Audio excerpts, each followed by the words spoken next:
have we got in? So we have a total of 5 people. Okay, so hi everybody. I haven't got my picture up today, which is fine. Just want to welcome everyone because this is the very last session of the year. They've been really interesting sessions, and I know some of you have been on most of them, and that's brilliant. So it was just really to offer some tips and ideas, because my background obviously is working with high-performing teams, and I get regular calls from owners and managers and franchisors saying, help, you know, I've got an employee who isn't performing, or I've got someone who isn't, you know, working very well or whatever. And there's always a reason for that. And I always try to say to owners and managers and team leaders and whatever is talk to people and find out what's going on for them.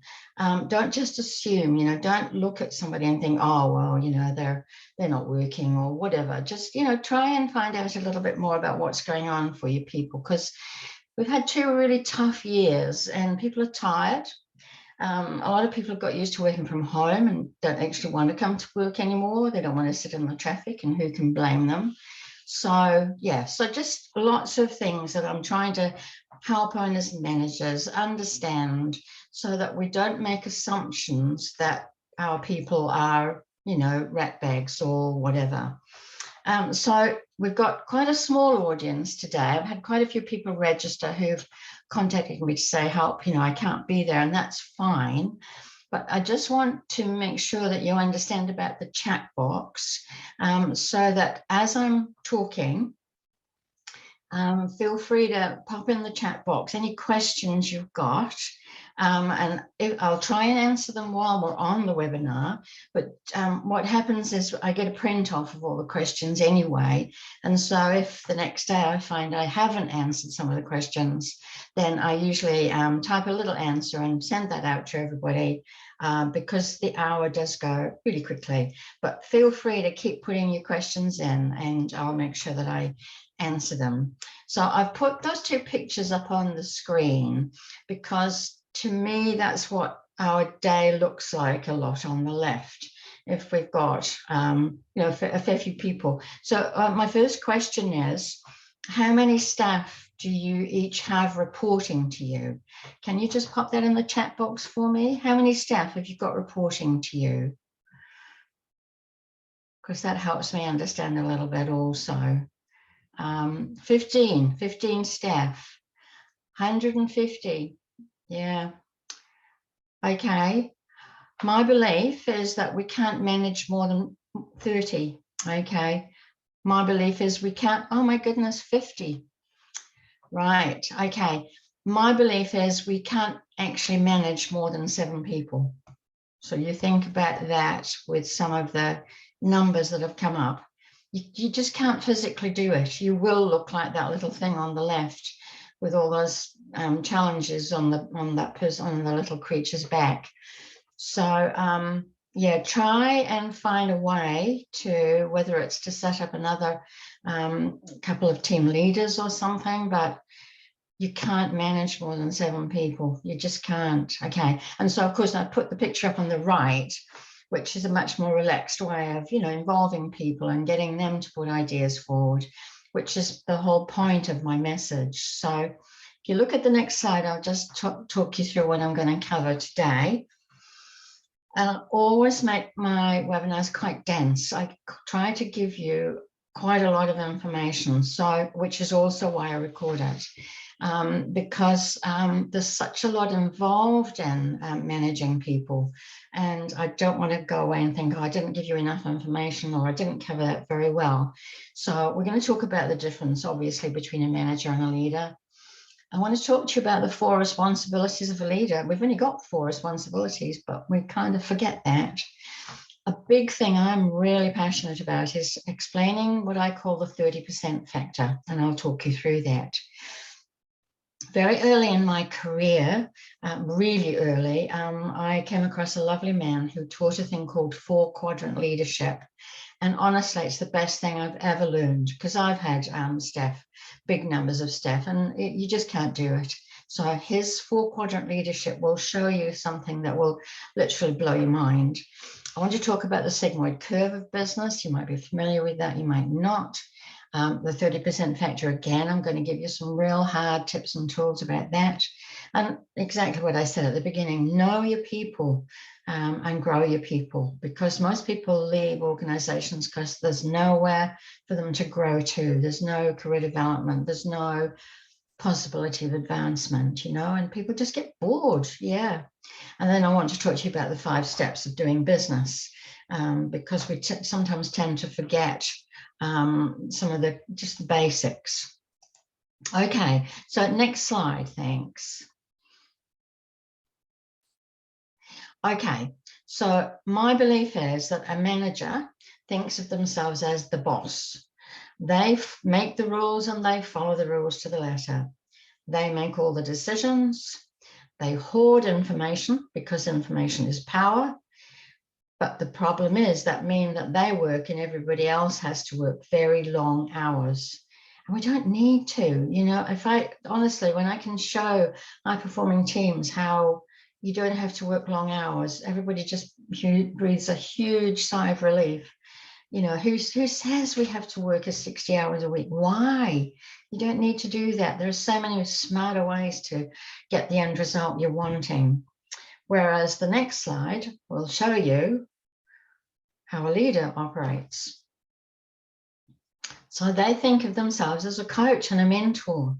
They're open to efficient ways of doing things. Why wouldn't they be? If somebody says, actually, I can show you how to do that. We worked in such and such, and I can show you how to do that, or I can show you how to eliminate that altogether. Wow, tell me, talk to me. They involve people in coming up with ideas, but they share all information that they can. Now, I'm not talking about the sensitive, information that, maybe you can't share, but you can certainly share a heck of a lot of information with people. I worked with one little company, and it was a small company.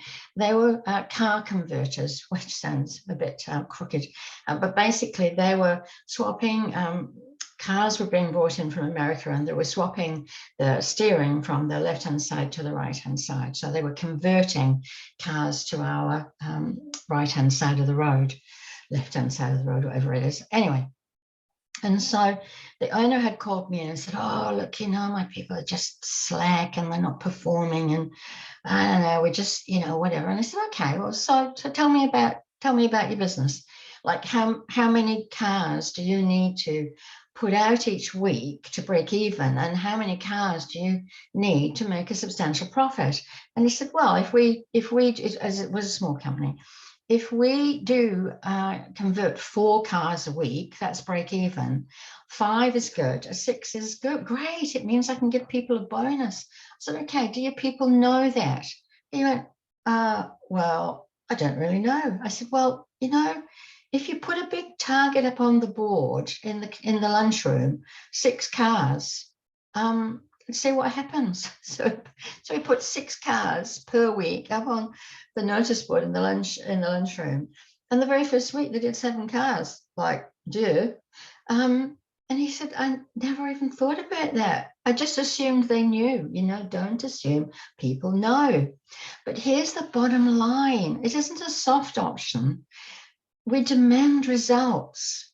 We demand that these are your KPIs, and I need you to achieve them, because if you don't achieve them, then the team doesn't achieve theirs and the company doesn't achieve theirs, So it's not just leading isn't a soft option. A lot of people seem to think leadership is very hands-off. It is and it isn't. It is from the point of view hands-off I'll show you some things where it is hands-off, but it's the bottom line. I demand the result because that's my job. I need those results. Cool. Next slide. So leaders have only 4 responsibilities. That's it. To improve profitability and productivity. Yes, that's their job. To decrease costs. Yes, that's their job. So if we can find smarter ways to do things, why wouldn't we? Now, most owners, managers, franchisors know about the first 2. That's their be-all and end-all. What they forget are the second 2, the third and the fourth part. The third thing is to grow your people. That's your job, to grow and encourage them and, you know, have a succession plan for yourself. And the fourth one, to do yourself out of a job every 3 to 5 years. Because if you're not growing, then nobody else will grow. And the number of people I know who are important roles, and I say, who's your successor? And it's almost as if I've spoken to them in Swahili. I mean, what do you mean, who's my successor? Who are you growing and grooming to take over if you get run over by a bus? Nobody. Okay, well, do you think you might like to give that some thought, especially if you're the owner? What happens if you get run over by a bus? And what happens if one of your key workers gets run over by a bus?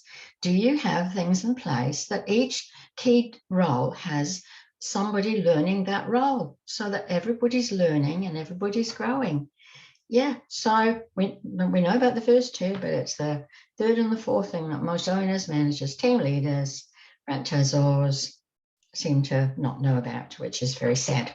Next slide. So this is where I'm going to get you to do some work. I want you in the chat box to tell me, be honest, what are the jobs you have in your day, in your week, in your month that you simply hate doing? What are the jobs that bore you to tears? Off you go. Tell me what drives you dotty.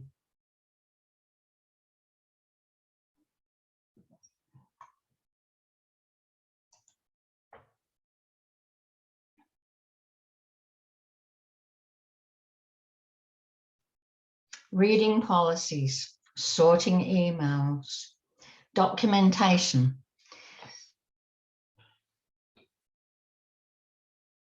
Any others? Disciplinary meetings, yeah, unfortunately that's our job. But I'll talk to you a little bit about that one. Documentation, it's usually paperwork. We usually go, oh my God, I've got, you know, so much blooming paperwork to do. Yeah, okay. All right, so if we have a look at the next slide.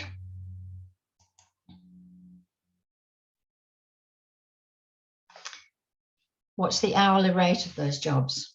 If you were able to bring in somebody to do those jobs for you, what would the hourly rate be? Give me some indication. What would you have to pay someone to do your job, that job? Now, I'll come back to the disciplinary one. What's the hourly rate?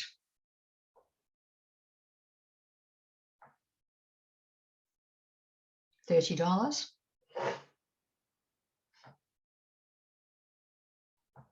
Any advances? Any difference? 25? 28? No idea. Okay, I can promise you that most of those jobs you've mentioned, documentation, admin, GST, whatever, are around $25 an hour. So what do you think your hourly rate should be? I'm not saying what it is. What do you think your hourly rate should be for the jobs that you're doing? If you owned the business, what would you pay yourself?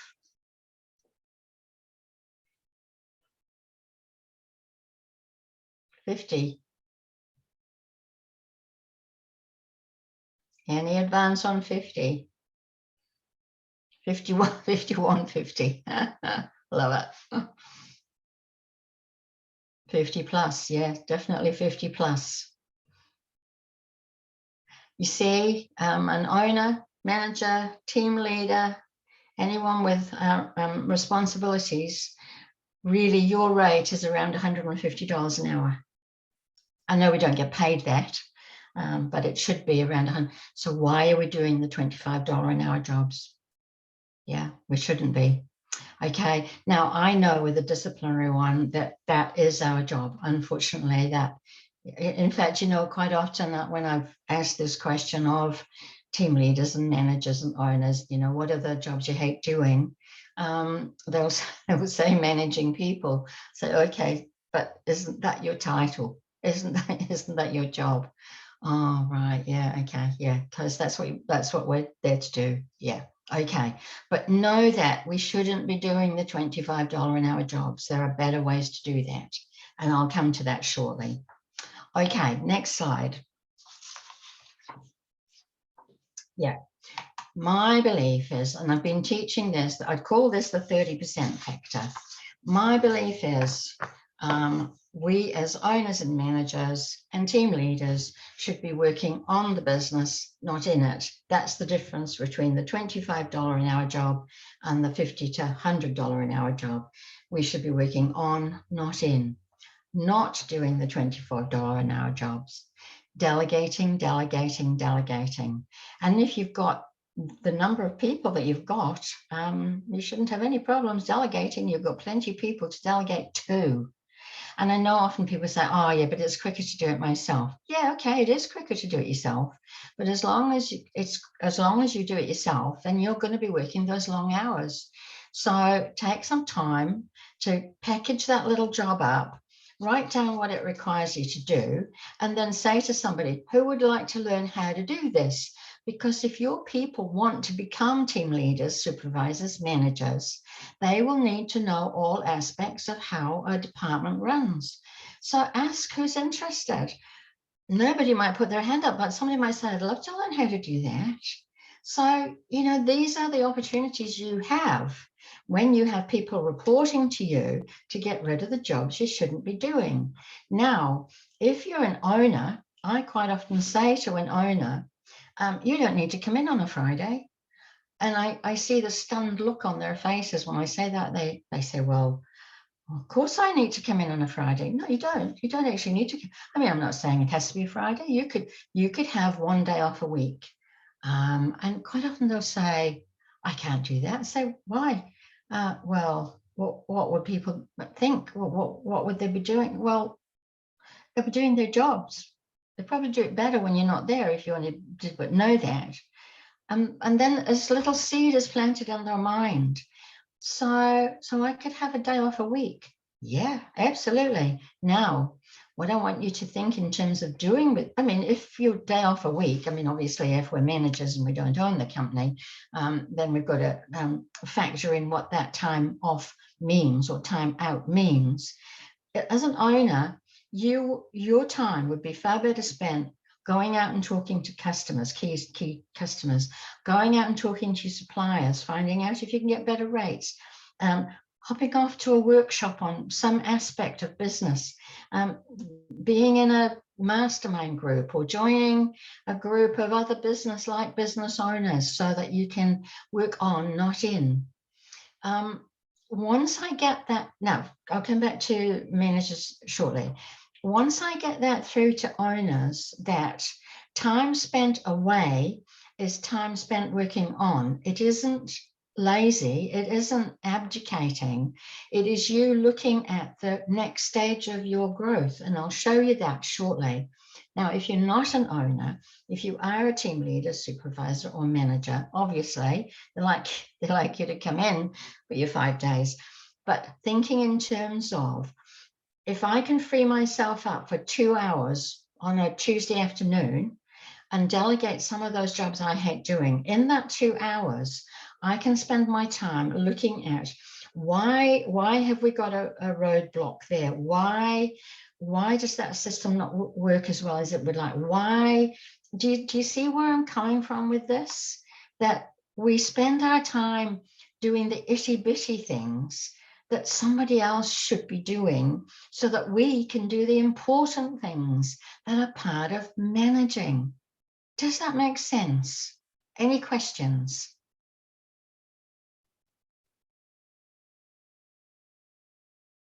Feel free to say, what a load of rubbish, Anne. Who do you think you are? Makes sense. Does it make sense? Makes good sense. And also, you know, it helps you when we're stressed and busy, like that little animal at the beginning. We're not creative. We're not thinking proactively. We're just hanging on by our fingertips, getting through the day. What a terrible waste of your time and your talent. Okay, next slide. Okay, so this, I love this. This is one of my favorite things to teach people. Can we get the next slide, AJ? Here we go. All right. So years and years and years ago, I was fortunate enough to go on a workshop by this lovely man called Wolf Jarvis. Now, he was really old then, so I would imagine Wolf is long gone. But this stuck in my mind and has just, it's changed lives. Okay, so if I'm speaking at a conference and I've got managers from all the way around the country who are all doing a similar job, I ask them to tell me where they put certain jobs. So Q1 is you, the manager, team leader, you decide how that is done. That is your decision-making quadrant. Q2 is you and I can discuss, so you're one of my team, you and I can discuss, but I will still make the decision. That's a Q2 decision. A Q3 decision is we discuss, and I'm happy for you to decide. A Q4 decision is you decide, just keep me posted. Now, will you tell me what have you got in your Q1 where only you can decide? Talk to me. What is a Q1 decision in your team? Sorry, don't even bring it to me, not even up for discussion. What is a Q1?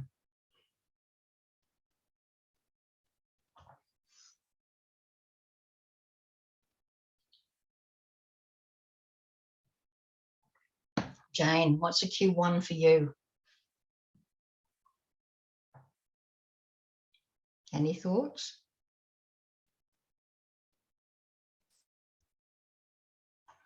Okay, I can tell you now, oh, my day off. Yeah, absolutely. I decide, well, I'll have my day off. That's cool. Yeah, absolutely. Of course you can. Expenses. Yeah. Supplies. Yeah. Okay. Usually in a Q1, it's anything to do with finances. How money is spent, you know, if we can give a bonus, what the cost of whatever it is, and so how we're going to have to put the price of our products up. Now, let me tell you that the only thing that has to be in Q1 is anything to do with the law. That's the only thing that has to be in Q1.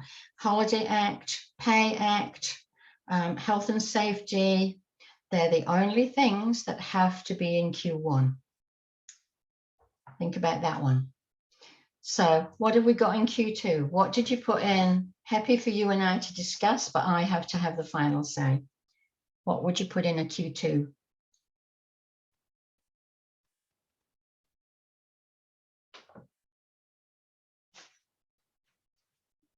Wages, yeah. Anybody else? What have you got? We discuss, but I decide.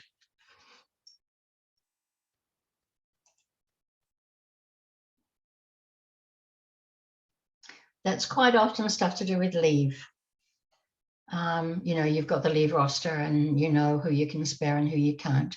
That's quite often things to do with leave. Okay, so what have we got in Q3? A Q3 quadrant is we discuss, and I'm happy for you to decide. What would you put in there? Work start time. Is that a Q2 or a Q3 work start time? Might be a Q2. What have we got in Q3?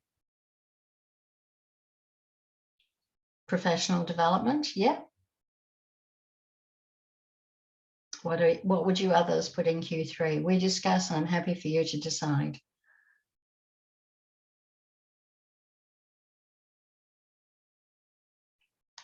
Hours, yeah, okay, good. All right, so the final one, Q4, what would you put in? You decide, keep me posted.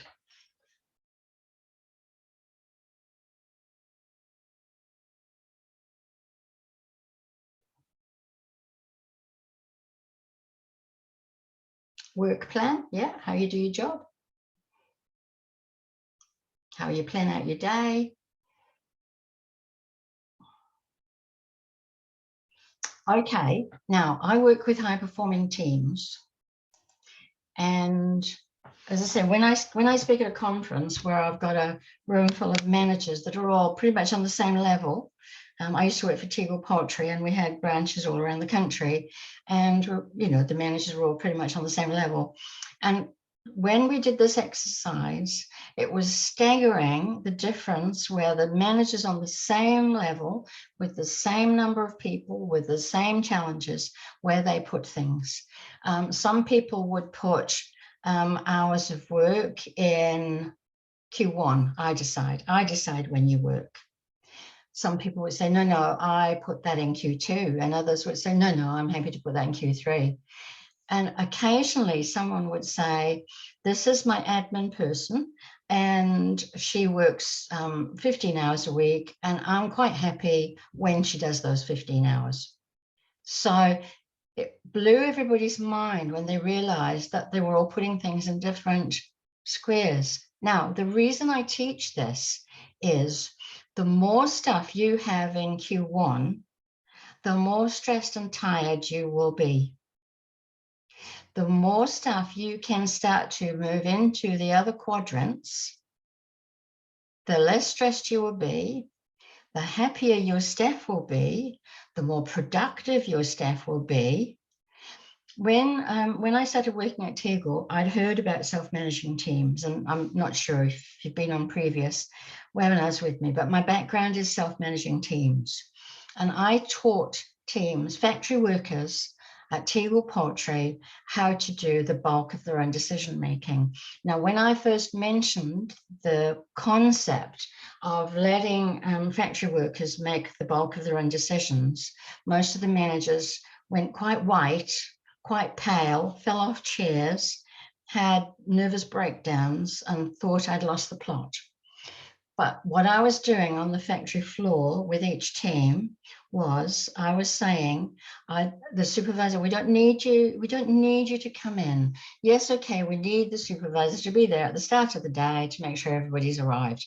After that, the supervisor can go off and doing other things, because we're going to now teach each team, each department, how to run the department themselves. They're doing the job. They don't need us coming in every hour on the hour to check what they're doing. These are adult people. And a classic example from Tegel was in the it's called the evisceration department. It's where we gut the chickens. And one of the key measures, every department had their key measures up on a whiteboard. One of the key measures was water temperature in this particular department, because if the water was too hot and we were trying to pluck the birds, the birds were plucked by machines, but even so, if the water was too hot, it semi-cooked the birds and we couldn't pluck them. If the water was too cold, it meant that the follicles didn't open and we couldn't get the feathers out. So both temperatures caused downgrade birds that we couldn't sell. So there was massive waste in that department. So every hour, the supervisor would come in, check the temperature, put the temperature to the right temperature, and walk out. And I said to the women, and it was all women in that department, do you see the temperature change? And they went, yeah, as soon as she goes out the door. I said, okay, is that something you can keep? Can somebody keep that temperature constant? They said, yeah, of course we can. We improved quality and productivity in that department by, I don't know, about 70%, just by that one move, by getting people in the department to take responsibility for that one thing. And we did that right around every department. We do things for our people that they don't need us to do. We waste our time. And also it means we don't trust them. Get people making their own decisions as much as possible. Of course, there are some decisions that you have to make. I'm not saying that. Of course, you have to decide about leave and who can go and what have you, but try to be a little bit more flexible with how decisions are made, and you watch the difference in your people, because what's being developed in these 4 quadrants is trust. They know now that you trust them, so Yeah, feel free to ask any questions as we go, or oh, that would never work where we were. Okay, well, I promise you, I've done this 4 quadrants in some teams that you wouldn't think it was possible. And as I say, I mean, Teagle Poetry is probably a classic, and that's no respect to the lovely women that worked there, but nobody ever thought they had a brain. They didn't treat them as people as a brain. Of course, they had brains. You know, and once we started letting them make their own decisions around productivity and quality and so forth, absenteeism improved, turnover improved, productivity improved, quality improved, health and safety improved. You know, this is not rocket science. Okay, next slide. Okay, so just quickly go through this one. This is the working on, not working in. This is a lovely man, Professor Charles Handy, who works on the with companies, big companies, on basically values and growth. And he talks about a company, any company, having cycles. So, you know, if you're a brand new company, and you look at the first, on the left-hand side, the first curve, the curve dips. So in other words, we go backwards before we go forwards, because, you know, we're learning, we don't know how to do the business. We're just starting to get some suppliers. We're just starting to get some clients and so forth. So there is a backwards before we go forward. But then we get going and the curve starts and we start to get production, and then we start to get income, and we start to get clients and what have you, and off we go. We're doing really well. Now, what happens in most businesses, and I know that some of you are in the health sector, so this may not quite fit what I'm saying, but it kind of does, is if we don't start to think about our next phase, what happens is we go into decline. And you'll see there's a little yellow star there. So the first curve, the blue one, so we go backwards before we go forward, then we start to produce, and then we get to a stage where, you know, maybe somebody else is seeing what we're doing and our competitors are starting to say, oh, we can do that and we can do that cheaper. So we then go into a decline phase. We need, I believe, even earlier than the yellow dot, even halfway up that first curve, to start thinking about what's our next growth phase. What do we need to do? This is the working on stuff. This is us as managers thinking, okay, where are we getting our supplies from now, especially as all the prices are going up with fuel? Where can we get the best deal? That's your working on stuff, where that yellow star is. And you can't be doing the yellow star stuff if you're doing admin, or if you're doing the $25 an hour jobs. You just can't be doing it. Okay, so any questions on that? All good, makes sense? Cool, next slide. And, you know, afterwards, you can feel free to email me, because, you know, you've all got different needs. You can feel free to contact me later. Okay, so I've talked about the first phase of the 30%, which is you not doing the $25 an hour jobs. This is the second phase.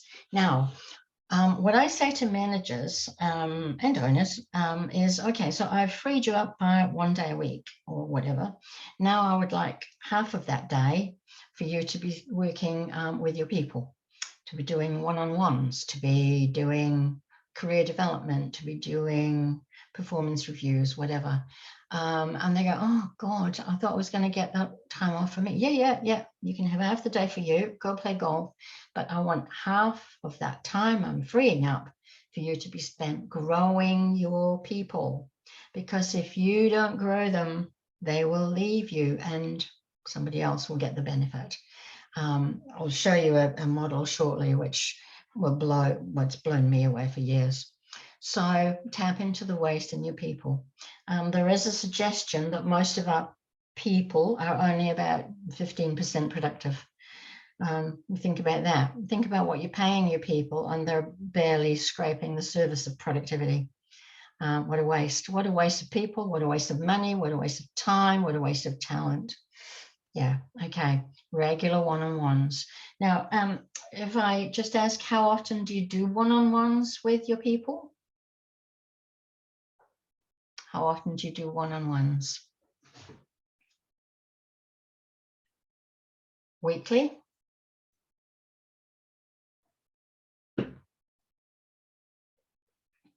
Any advance on weekly? Weekly again. And how long daily? Okay. How long would you spend with each person?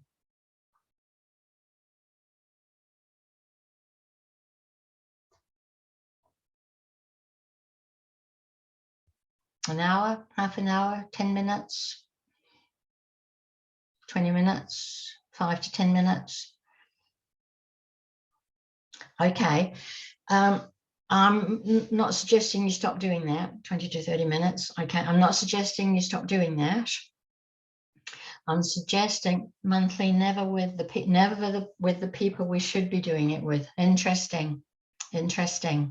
Okay. My belief is this is kind of operational versus strategic.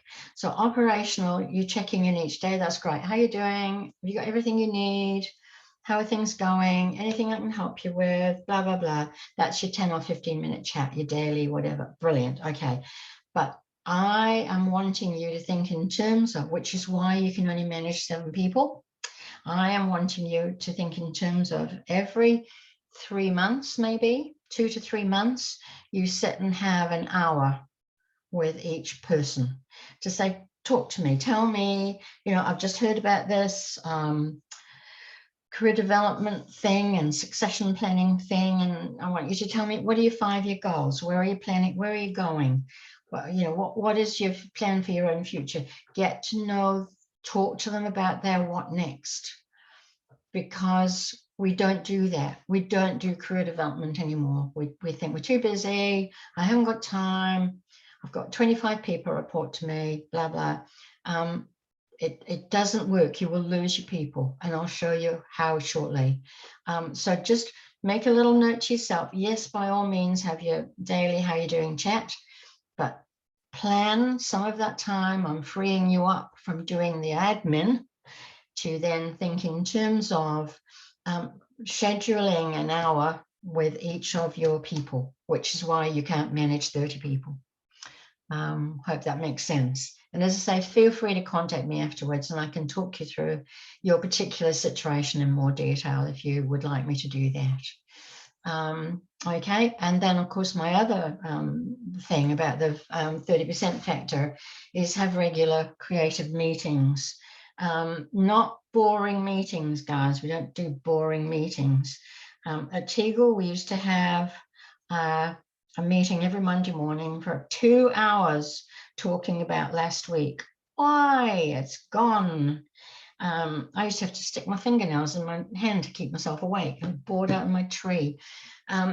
So my belief around your meetings is, yes, once again, we have operational ones. They might be daily, who's shown up, who hasn't shown up, what machines are down or what customers are complaining, whatever, daily operational stuff, no problem. But every now and again, have a meeting where we do what I call a third, maybe monthly. Third of the meeting to talk about last month. How did it go? What was good? What didn't go so good? Blah, blah, blah. Second third of the meeting to talk about the coming month, who's on leave, what big projects have we got coming up. That's your operational stuff. Leave the final third of the meeting for anybody got any great ideas, anybody got any success stories, anybody want to share some absolutely awesome stuff with us, so that everybody leaves that meeting going, yay, what an awesome meeting. That we don't come out of a meeting going, oh my God, I've just wasted an hour of my life, bored out of my tree. Okay, once again, if you would like, I've written a whole document, a whole paper on creative meetings. If you would like a copy of it, email me and I'll send it to you. Please don't bore your people to death. Cool. Next slide. Now, I'm really, really, really passionate about this. My belief is if you know your people, you will grow your people. If you grow your people, you will grow your business. Absolutely. Now, we're hearing this new phrase, quietly quitting. I'm going to come back a step to that because I talk about what I call quit and stay. The body shows up every day, but the heart, soul, and passion have long since gone. I know a lot of quit and stay people, and it's a tragedy. Quietly quitting, I did a little bit of investigation to find out if it was the same as my quit and stay, and it isn't. Quietly quitting is what's called working to rule. That is a disobedience. It's a disappointment. It's a disgruntled person. It's a person who thinks this company doesn't give two hoots about me. I will come in, I will do my job, I will do the bare minimum, I will go home. That is a work to rule mentality. Some of your people are coming into work and they are exhausted. And I know the medical people that are on here, I know that the medical staff are exhausted, and that is such a tragedy. Some of your people will already be actively looking elsewhere. They just will. Now, I'm not sure that that happens now, but I used to work for a company. I was the in-house HR person, and we had some real ratbags worked for that company. But it was a very specialized talent that we needed, and they were arrogant and up themselves, and basically they were too well paid to leave, and they drove everybody mad. So this is where you need to know your people. Are they happy? Are they motivated? Are they new? Are they talented? Are they motivated? Are they excited? And are they, you know, great people?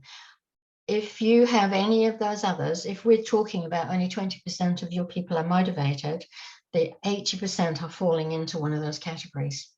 So know your people. And down the bottom, people don't leave jobs, they leave managers. So this is where I want you to spend a bit of your time, you know, a bit of your 30% of your time talking to your people and finding out how they're going. Cool. Next slide. So feel free to use this drawing.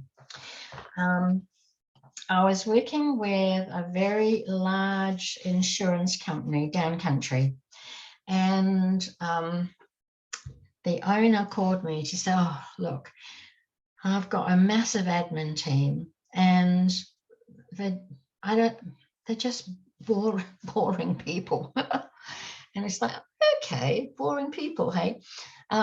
So he said, there's no energy, there's no motivation, there's no joy. They just roll up and spend the day looking glum, and then they go home, leaving this horrible energy behind them. So I said, oh, okay, so how about you leave me with them for a day, and let's have a little look and find out what's happening. And this drawing came out of this discussion with these lovely ladies, and they were all lovely ladies. It was a big company in a small town, and that they were too well paid to leave. So I said, okay, tell me about your work here. Tell me about your career with this company. And we came up with 5 categories. So about down the bottom left-hand corner, you've got new. I'm new, I'm really excited, loving my big salary, lots to learn, I'm really, really happy. So if you then move up to the top left-hand corner, you'll see another smiley, and these are the people that they've been there a while, and you know, they're still motivated and they're still learning and they still want to be there every day. They are the happy people. Now, after a while in any job, if there's no growth and I'm doing the same job day in and day out, I will move around to the corner called bored. I am so bored. And there's a little distinction between the bored and the how bored. One is, if we're bored, we will do one or two things. We will move around to the bottom right-hand corner and we become bored and a pain in the butt. And we know these people because they whinge and whine and bitch and moan. And when I'm working with a team and I hear a whinger and a whiner, I'll say to them, are you a POM? And everybody cracks up laughing. And I can say that because I am a POM. I'll say, oh, you're the one that gets us all a bad name. They never whinge again, ever, in my presence. But what these people are doing is they're letting you know that they're not happy. They're grumpy. They're miserable. Now, not everybody goes around and becomes vocal. quite a lot of people, and this is where all of these women, most of these women put themselves. If you go back to the little square that's got happy, you'll see there's a little corner that's got the 2 letters Q and stay. That is quit and stay. The body shows up every day. I go through the motions. I go home. I come to work the next day. I go through the motions. I go home. They were bored out of their tree, but they were too well paid to leave. And so they'd gone into the quit and stay category. So what I said to them is, okay, what would you like to learn new? What else would you like? What are your aspirations? What are your goals? And we started to have a look at career development. Now, some of the career development for these women was out of the company because there weren't that many places they could go. Some of them wanted to, go and do accounting training. Some of them wanted to go and do, what I asked the boss was, because they were well paid, is could the company pay half towards them going on some kind of training? Yes, of course we could, absolutely. And nearly all of those women took up some kind of training, and very few of them left.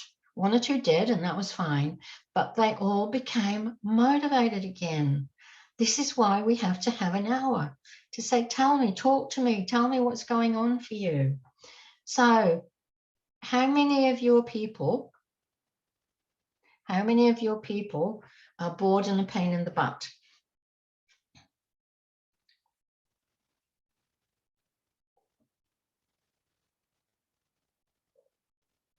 How many whinge and whine and bitch and moan?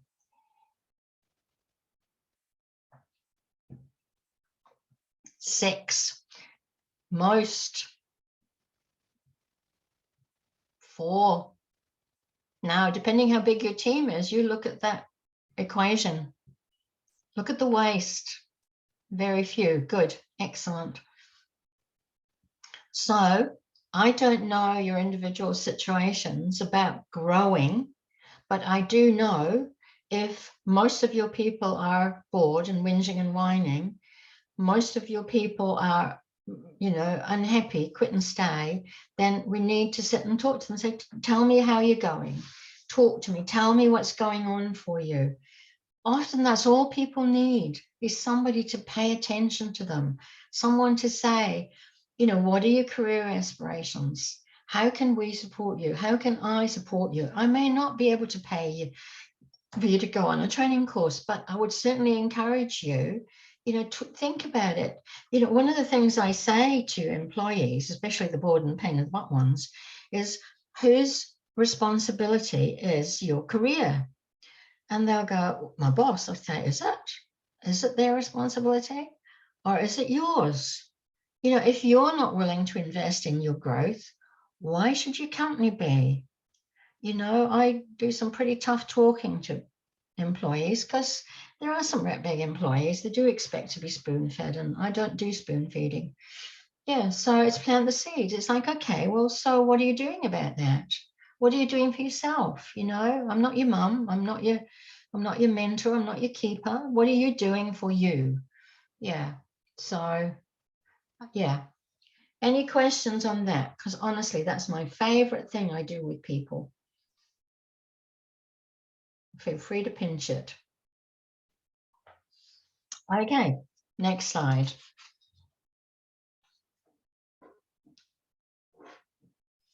So I've used this a couple of times and in a couple of different ways, because I do this because I want you to focus on the right people. And this might come back also to the disciplinary thing. I will come back to that one. So if you look at the equations here, a small percentage of your people are actually trailblazers. They are the ones that'll say, oh, have we thought of, or what if we did? Now, if we keep knocking those people back, they will go into the whinging, whining, bitching thing, because they have ideas and they keep getting knocked back. And it's like, oh, why should I bother? The old box where, put your ideas in the box. Yeah, right. Why should I bother? I put 15 ideas and I never hear back from anybody. Nah, not going to bother. So if somebody comes up with a great idea, somebody might go, wow, I'll give that a go in my team. I'm happy to give that a go in my team. So the first two groups, brilliant. They're the energizing bunnies. The third group are the, oh, I don't know about that, don't know, but I'll wait and see. If it works for you, then I'll give it a go. You know, they're not risk takers. So the first three groups are the ones we want to start working with this career development or tell me about yourself stuff. The 4, 5, and 6 are the ones that will be draining your energy. They'll be draining the team's energy because some of them are going, I don't think so. No way. I'm not going to do that. Can't make me. A small group of your people are apathetic. They don't even know what day of the week it is. They just rock up, do a job and go home. But there is a dangerous group. And they're the ones that if somebody does come up with a great idea and you say, yes, we're going to give that a go, they will quietly sabotage. They're the ones in a meeting where we're going, oh, yeah, no, that sounds really good. And they go, oh, yes, yes, yes. But you know that they're saying no. They will sabotage any good ideas. Now, they're usually, no disrespect here, usually are older people. They don't like change. They don't want to have to do anything new. And they, especially if they're in a position of power, they will make sure that people around them don't get to change anything either. So just know your people. Everything I'm doing here is talking about know your people, know where they fit. Any questions? Have you got any saboteurs in your team? Anybody got any saboteurs?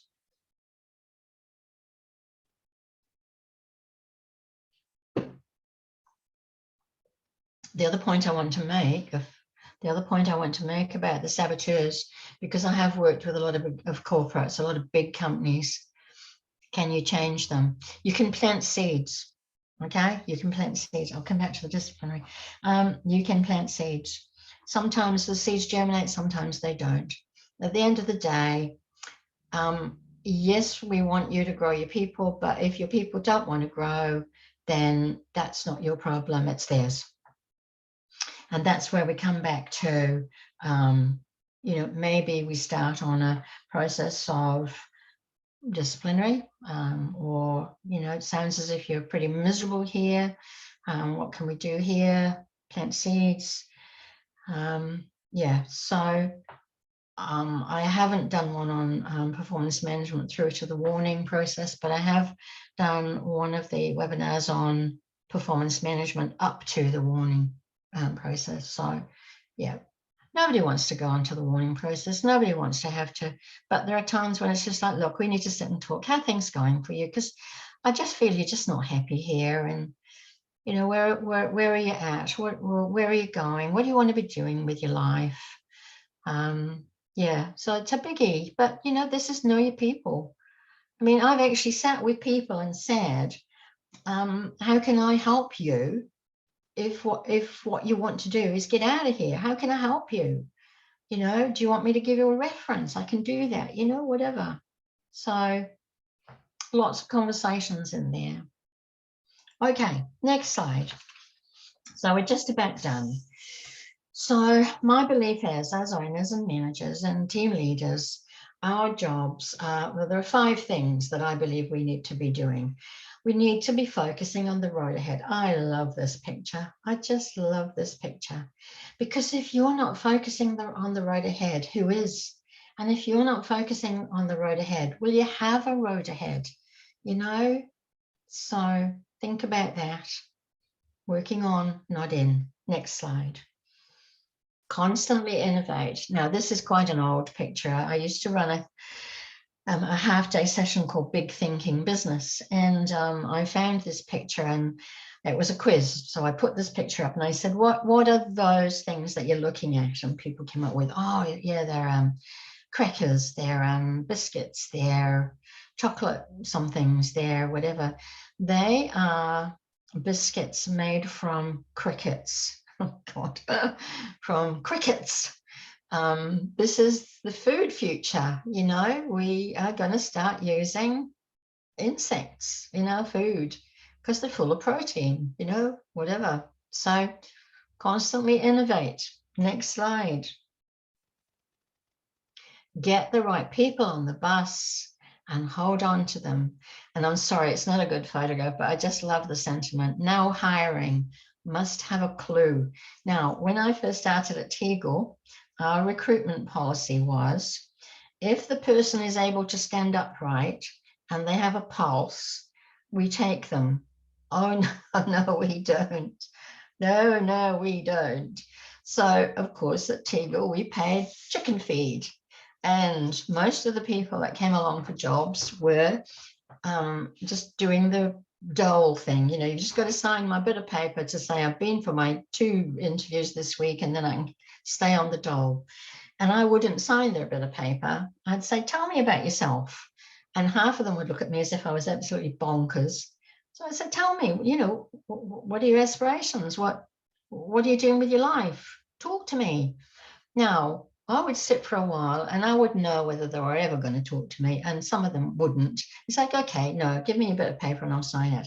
But some of them I could see just a little gleam would come in their eyes, and they go, oh, and off we would go. I would hire them. I would hire the people that had a gleam, and they'd say, oh, but what's the hourly rate? And I would tell them, they would go, oh my God, you know, that's not much more than I can get on the dole. I say, I know, and I can't change the hourly rate. But what I can do is I can give you a career in poultry processing, because all our team leaders are promoted off the shop floor.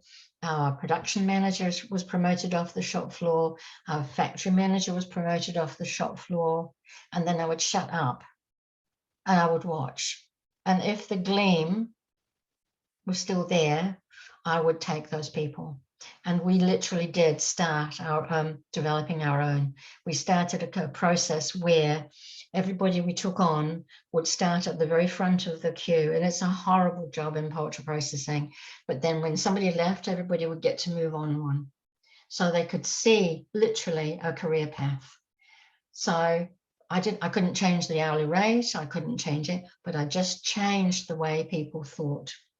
So next slide. Yeah. Encourage everybody on your team to offer ideas for improvement and use what you can. I know some of the ideas they come up with are probably ridiculous, but it's like, if you can give it a go, you know.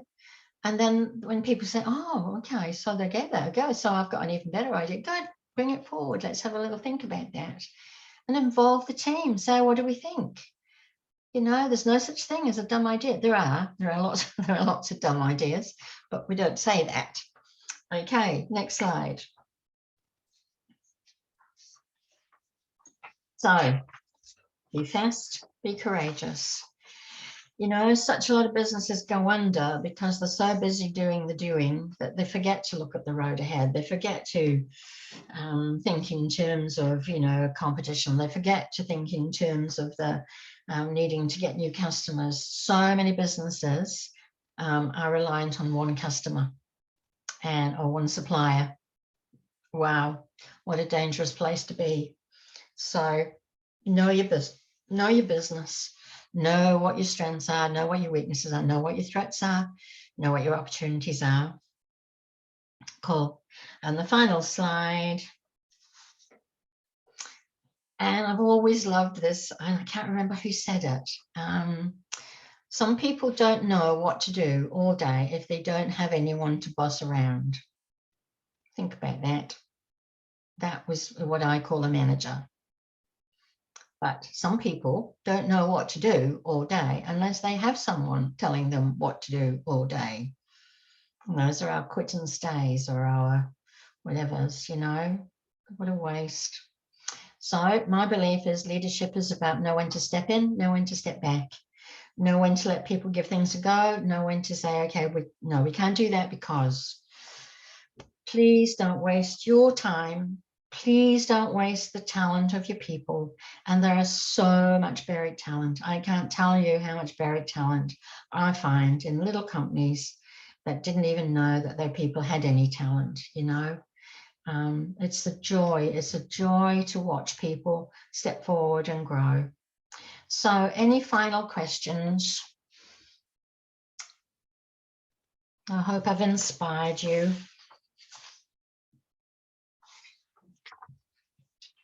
Any final comments?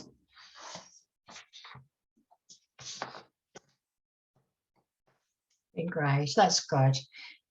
Yeah, please let me know what you do. You know, I love feedback. If somebody think you're very welcome, Candice. Please let me know if you say, okay, I took that thing right back and I showed that to my people and we are going to be doing something, whatever. Please, you know, this 1 hour is you working on your business. This is far better use of your time than doing flipping boring admin. Cool. All right, darlings. So that's the last one. I won't be doing any more this year, but I will come back next year and just let me know what else you want to cover. But know that everything I do is around people. I just am passionate about people. Yeah, love them to bits, even the grumpy ones. Yeah. Okay, darlings. Well, have a good rest of the year and see you on the other side. Take care.